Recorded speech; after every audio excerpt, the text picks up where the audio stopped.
दोस्तों, ये कहानी दो बच्चों की है जो समुद्र के एक आइलैंड पर फंस जाते हैं और कई सालों तक ये उसी आइलैंड पर रहते हैं। लेकिन जब ये दोनों जवान होते हैं तो इन दोनों के अंदर फीलिंग्स आने लगती है, जिससे ये एक दूसरे के साथ कई बार गपागप कर लेते हैं। लेकिन अब ये इस आइलैंड से कैसे बाहर निकलेंगे और आखिर ये यहाँ फंसे कैसे? दोस्तों, कहानी एंजॉय करने के लिए एंड तक जरूर बने रहना। तो शुरू करते हैं बिना टाइम वेस्ट करे। कहानी की शुरुआत में हम एक शिप को देखते हैं जिसमें एक फैमिली थी, जहाँ हम दो बच्चों को देखते हैं। लड़के का नाम रिचर्ड होता है और लड़की का नाम एमलीन होता है। ये दोनों एक दूसरे के कजन होते हैं और यहाँ इनके साथ इनके फादर भी थे जिनका नाम आर्थर था। वही शिप पर एक कुक भी होता है जिसका नाम पेडी था और वो शिप पर सभी लोगों के लिए खाना बनाया करता था। वही रिचर्ड और एमलीन पेडी के रूम में जाकर उसके पर्सनल फोटोज देखने लगते हैं। तभी पेडी वहाँ आ जाता है और वो रिचर्ड को मारने लगता है, लेकिन तभी अचानक शिप में आग लग जाती है और सभी लोग इधर उधर भागने लगते हैं। पेडी रिचर्ड और एमलीन को अपने साथ एक नाव में बिठा लेता है, लेकिन रिचर्ड के पिता आर्थर वही शिप पर रह जाते हैं और शिप के सारे लोग मारे जाते हैं। दूसरी तरफ पेडी और वो बच्चे आर्थर को आवाज लगाते हैं, लेकिन उन्हें धुएं की वजह से कुछ नजर नहीं आता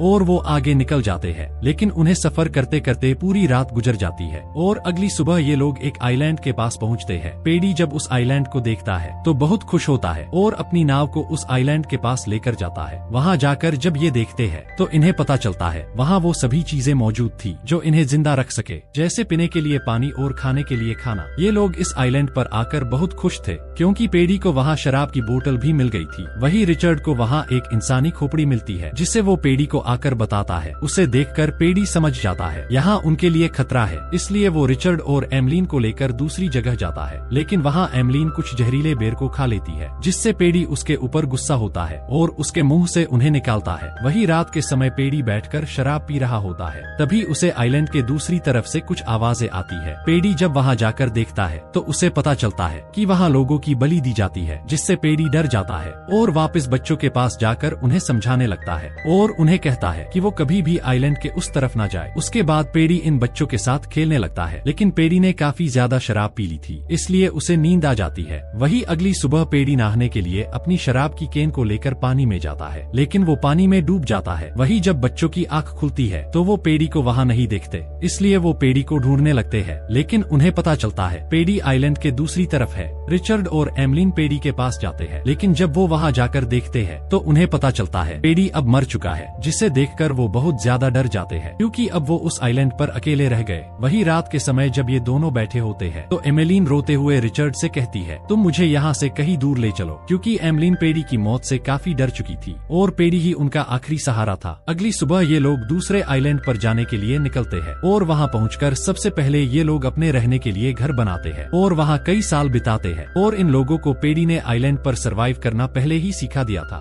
और अब धीरे धीरे समय बीतता जाता है और ये दोनों जवान हो जाते हैं और इन दोनों के अंदर फीलिंग्स आने लगती है और ये दोनों एक दूसरे को नोटिस करने लगते हैं। लेकिन इन्हें कुछ पता नहीं था क्योंकि बचपन से ये दोनों अकेले थे और इन दोनों को कोई बताने वाला भी नहीं था कि एक लड़का और एक लड़की की फीलिंग्स क्या होती है। वही एक दिन एमलीन नहाने के लिए जाती है, लेकिन तभी अचानक उसकी बॉडी से ब्लड बाहर आने लगता है, जिसे देखकर वो डर जाती है। उसकी चीख सुनकर रिचर्ड भी वहाँ आ जाता है, लेकिन एमलीन का फर्स्ट पीरियड होने की वजह से वो ब्लड उसी की बॉडी से आ रहा था। रिचर्ड एमलीन से उसके ब्लड के बारे में पूछता है क्योंकि उसे लग रहा था एमलीन को कहीं चोट लगी है, लेकिन एमलीन उसे वहाँ से जाने के लिए कहती है। वही अगले दिन रिचर्ड एमलीन से पूछने की कोशिश करता है कि उसे पानी में ब्लड क्यों आ रहा था, क्योंकि उसे अभी भी यही लग रहा था शायद एमलीन को गहरी चोट लगी है, इसलिए वो एमलीन को अपनी चोट दिखाने के लिए कहता है, लेकिन एमलीन उसे कुछ नहीं बताती। इस बात से रिचर्ड को गुस्सा आ जाता है और उसे लगता है एमलीन अब उससे काफी कुछ बातें छुपाने लग गई है, इसलिए वो गुस्सा होकर वहाँ से चला जाता है। और अब जैसे जैसे समय बीतता जाता है ये दोनों एक दूसरे के करीब आने लगते हैं, लेकिन इन्हें कुछ पता नहीं था कि उनके साथ क्या हो रहा है, क्योंकि वो दोनों इन सब से अनजान थे। एक दिन जब एमलीन कुछ काम कर रही होती है तभी उसे कुछ आवाज आती है। जब एमलीन देखने के लिए जाती है तो उसे पता चलता है वो आवाज दूसरे आइलैंड से आ रही है, जहाँ जाने के लिए उन्हें पेडी ने मना किया था। एमलीन जब वहाँ जाकर देखती है तो उसे वहाँ एक बहुत बड़ी मूर्ति दिखाई देती है और वहाँ से खून भी निकल रहा था, जिसे देखकर एमलीन काफी ज्यादा डर जाती है है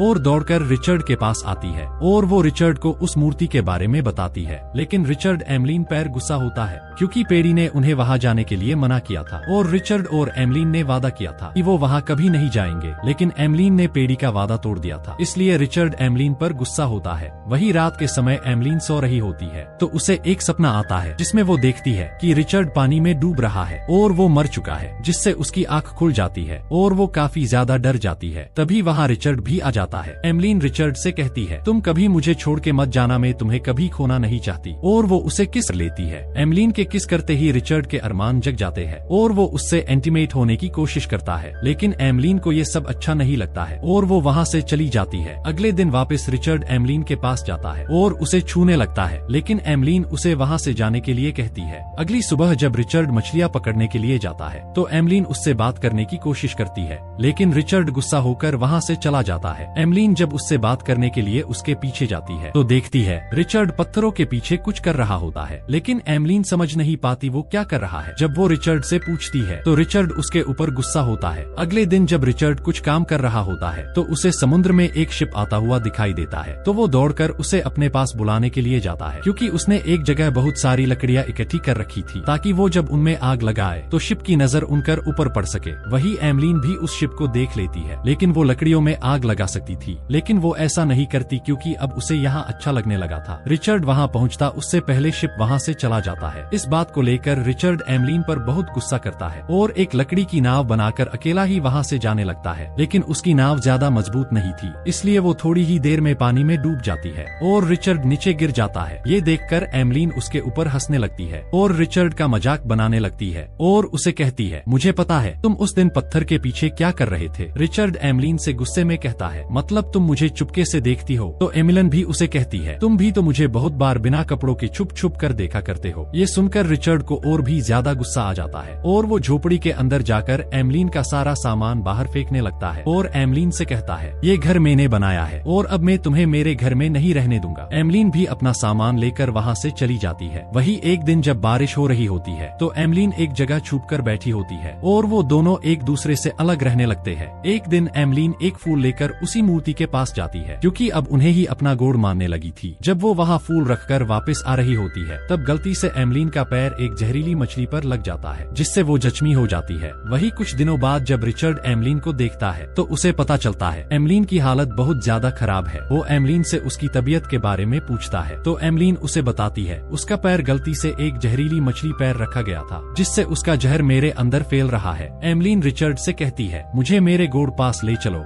तो रिचर्ड उसे उस मूर्ति के पास लेकर जाता है और वहाँ गोड़ से एमलीन को ठीक करने के लिए प्रार्थना करने लगता है। तो गोड़ भी रिचर्ड की बात सुन लेते हैं और एमलीन को ठीक कर देते हैं और अब एमलीन पूरी तरीके से ठीक हो जाती है। इसलिए वो दोनों साथ में स्विमिंग करके अपने आइलैंड पर आ जाता है और अब वो लोग साथ में रहने लगते हैं। वही एक दिन रिचर्ड और एमलीन साथ में बैठे हुए होते हैं और अब ये दोनों दूसरे के करीब आ जाते हैं और इंटीमेट होने लगते हैं और ये लोग आज पहली बार ऐसा कुछ कर रहे थे, इसलिए दोनों की फीलिंग्स भी नई नई थी और इन्हें ये सब करने में बहुत मजा आ रहा था। और ये लोग अब दिन में कई बार इंटीमेट होते थे और इसी तरह से इन्हें इस आइलैंड पर काफी समय बीत जाता है। वही एक दिन रिचर्ड एमलीन के पास आता है और उसे इंटीमेट होने के लिए कहता है, लेकिन एमलीन उसे मना कर देती है और रिचर्ड से कहती है, मेरे पेट में कुछ हलचल हो रही है, मुझे कुछ समझ नहीं आ रहा। और वो रिचर्ड का हाथ अपने पेट पर रखती है। रिचर्ड को भी एमलीन के पेट में कुछ हिलने जैसा महसूस होता है, लेकिन इन दोनों को कुछ समझ नहीं आता। दरअसल एमलीन प्रेग्नेंट हो चुकी थी। वही कुछ दिनों बाद रिचर्ड आइलैंड के दूसरी तरफ उस मूर्ति के पास जाता है, जहाँ वो देखता है कुछ आदिवासी लोग वहाँ एक आदमी की बलि चढ़ा रहे थे।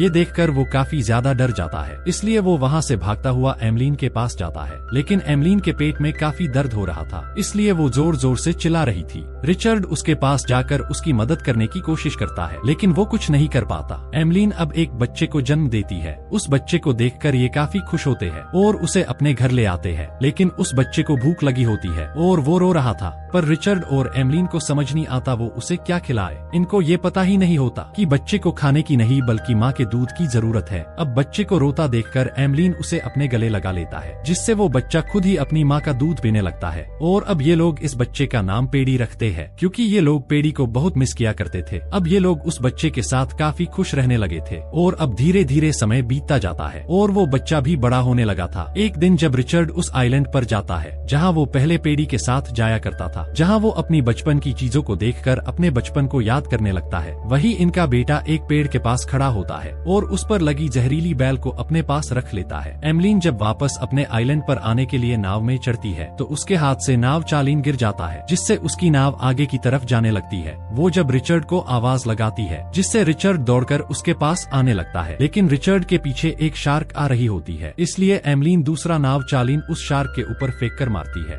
जिससे शार्क वहाँ से चली जाती है और रिचर्ड नाव के ऊपर चढ़ जाता है। लेकिन अब नाव को चलाने के लिए इनके पास कुछ भी नहीं था, इसलिए नाव समुद्र में आगे तरफ जाने लगती है और अब इनको नाव में सफर करते करते काफी समय बीत जाता है और अब इन्हें भूख भी लगी थी, इसलिए इनका बच्चा उस जहरीली बैल को खा लेता है। एमलीन उसे ऐसा करते हुए देख लेती है, जिससे उन्हें लगता है कि उनका बच्चा अब मर जाएगा और वो अब अपने बच्चे के बिना नहीं जी सकते थे, क्योंकि उनकी आखिरी उम्मीद वही था। इसलिए वो दोनों भी उस बैल को खाकर अपनी जान देने का डिसाइड करते हैं और वो दोनों बेहोश हो जाते हैं। वही दूसरी तरफ उनकी नाव को रिचर्ड के फादर देख लेते हैं, जो अभी भी जिंदा थे। वो अपने आदमियों से उन्हें चेक करने के लिए कहते हैं, जिससे उन्हें पता चलता है वो लोग बेहोश है, इसलिए वो उन्हें अपने साथ ले जाते हैं। और इसी सस्पेंस के साथ इस मूवी की एंडिंग हो जाती है। दोस्तों, वीडियो अच्छी लगी हो तो वीडियो को लाइक और चैनल को सब्सक्राइब करना ना भूले।